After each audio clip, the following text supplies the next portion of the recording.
নমস্কার বন্ধুরা, আপনাদের সকলকে আমার চ্যানেলে স্বাগত জানাচ্ছি। বন্ধুরা, প্রচণ্ড কিন্তু এখন গরম পড়ে গেছে।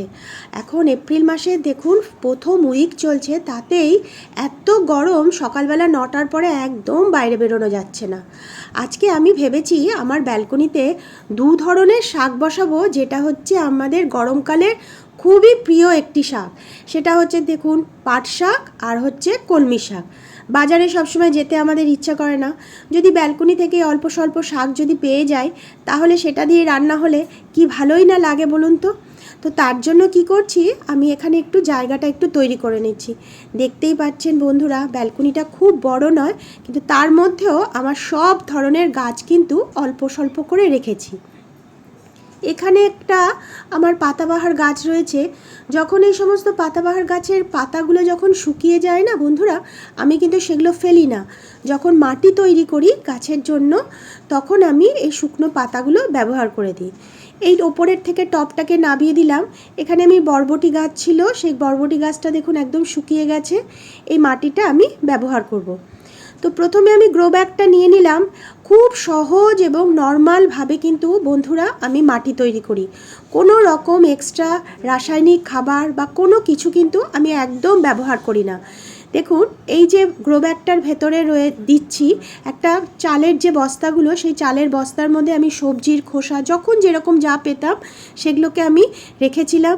একটু মাটিও ছিল, সেগুলোকে আমি প্রথমে এই গ্রো ব্যাগের নিচে আমি দিয়ে দিলাম।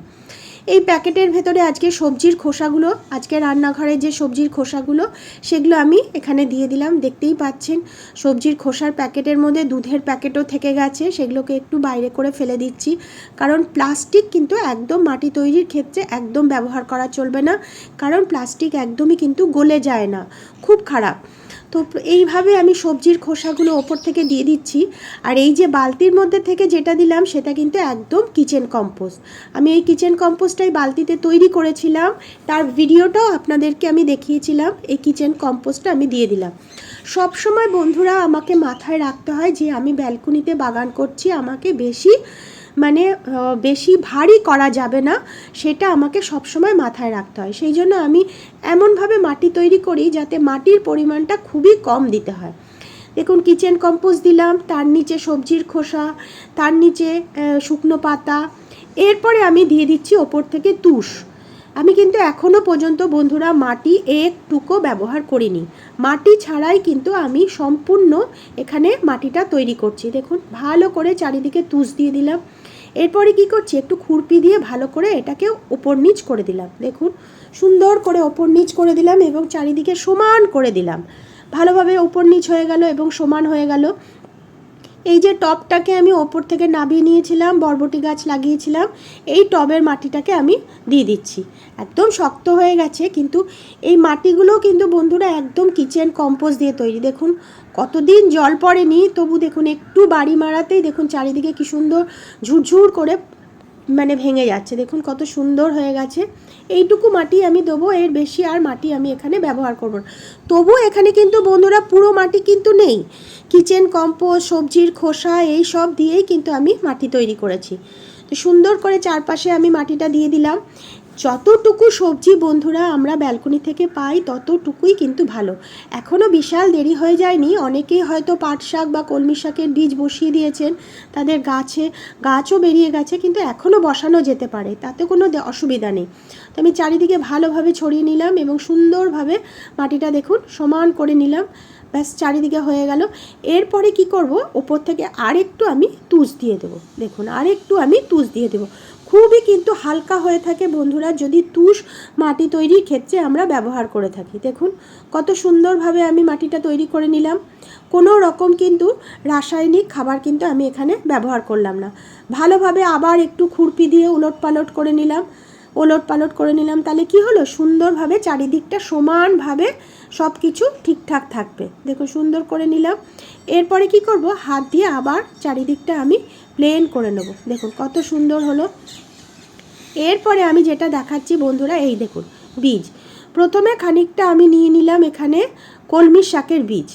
এর আগের বছর তো বন্ধুরা আমি ডাটা থেকেই কলমি শাক করেছিলাম, কিন্তু এই বছরই আমি কলমি শাকের বীজ প্রথম নিয়ে আসলাম। আর এবার নিয়ে নিচ্ছি একটু পাট শাকের বীজ। দুটো বীজকে বন্ধুরা আমি একসাথেই মিশিয়ে ছড়িয়ে দেবো চারিদিকে, যেখান থেকে যা গাছ বেরোবে তাই ভালো হবে। দেখুন ভালোভাবে মিশিয়ে নিলাম এবং চারিদিকে আমি সুন্দর করে ছড়িয়ে দিলাম। দেখুন সুন্দর করে ছড়িয়ে দিলাম।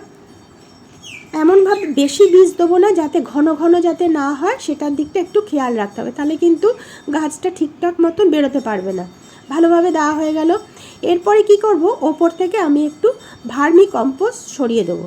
আপনারা চাইলে এখানে প্লেন মাটিও ওপর থেকে ছড়িয়ে দিতে পারেন।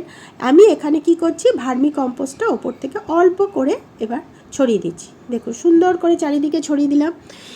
খুব বেশি দেরি হলে বন্ধুরা 6 থেকে 7 দিন কি 8 দিনের ভেতরেই কিন্তু ছোট ছোট চারা ঠিকঠাক বেরিয়ে যাবে। আর এখন তো খুব গরম পড়ে গেছে, সেই জন্য জলটা কিন্তু দুবেলায় অল্প অল্প করে আমাদেরকে কিন্তু দিতে হবে। তো এই জায়গাটা আপনাদেরকে আমি দেখালাম, ফাঁকা করে নিয়েছি।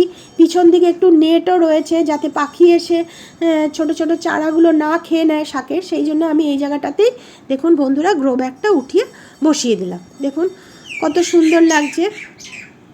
এবং চারিদিকে দেখুন নেটও লাগানো রয়েছে, যাতে পাখিরা কোনোভাবে এসে ছোট ছোট গাছের চারাগুলো হলে যাতে না খেয়ে নিতে পারে। একটা ছিদ্রযুক্ত আমি বোতল নিয়ে নিয়েছি। সবসময় গাছ লাগানোর পরে এই ধরনের বোতল দিয়েই আমি জল দিয়ে থাকি। তাতে কি হয়, বীজগুলো ঠিকঠাক মতন থাকে এবং চারাটাও ঠিকঠাক মতন বেরোয়। এইভাবে প্রত্যেক দিন সকাল বিকাল করে একটু জল দিয়ে দিতে হবে, তাতেই দেখবেন সুন্দরভাবে চারা বেরিয়ে যাবে। অনেক সময় কি হয়, ওয়েদারের তারতম্যর জন্য কিন্তু গাছের চারা ঠিক মতন বেরোতে চায় না। তো আশা করি ঠিক মতন একটা বেরিয়ে যাবে। তো বন্ধুরা আজকের ভিডিওটা আমি এখানেই শেষ করছি। আগামী ভিডিওতে আপনাদের সাথে আবার দেখা হবে। ততক্ষণ কিন্তু আপনারা সবাই খুব ভালো থাকবেন।